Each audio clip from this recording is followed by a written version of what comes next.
नमस्कार फ्रेंड्स, पुराणा कपड़े वशीकरण शिखंतु। ग्यारंटी देउची जेउ झियो बा विवाहिता नारीर पुराणा कपड़ा आनी आपण एही उपाय को करिदेबे सीए आपणकर बसरे होइजिवो।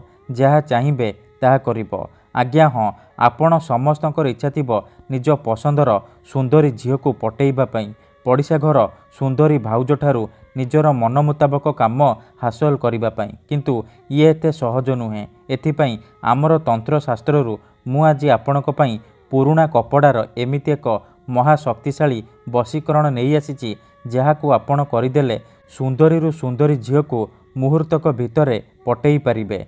पड़िशा घर सुंदरी भाउज ठारू निजर मन मुताबक काम हासिल करि पारिबे। एही वशीकरण करिबा पई केवल आपणकू तार पुराणा कपड़ा खंडे आवश्यक।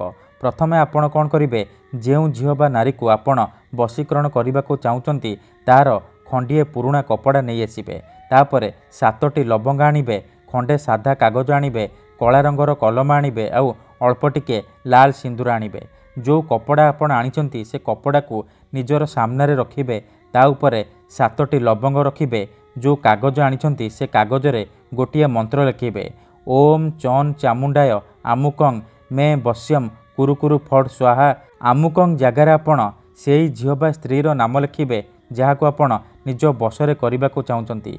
मंत्र लिखि सारिबा परे से कागज को मोड़िकी से जो कपड़ा उपरे रखिदेबे, तापरे अल्प टिके सिंदूर आपण से कपड़ारे भल कि लगेदेबे। एतिकी करि सारिबा परे से कपड़ा को भल भाबरे गंठी मारिकी नेइकी कौनसी एक ओस्त गछ मूल रखिदे चुपचाप घर को फेरी आसबे।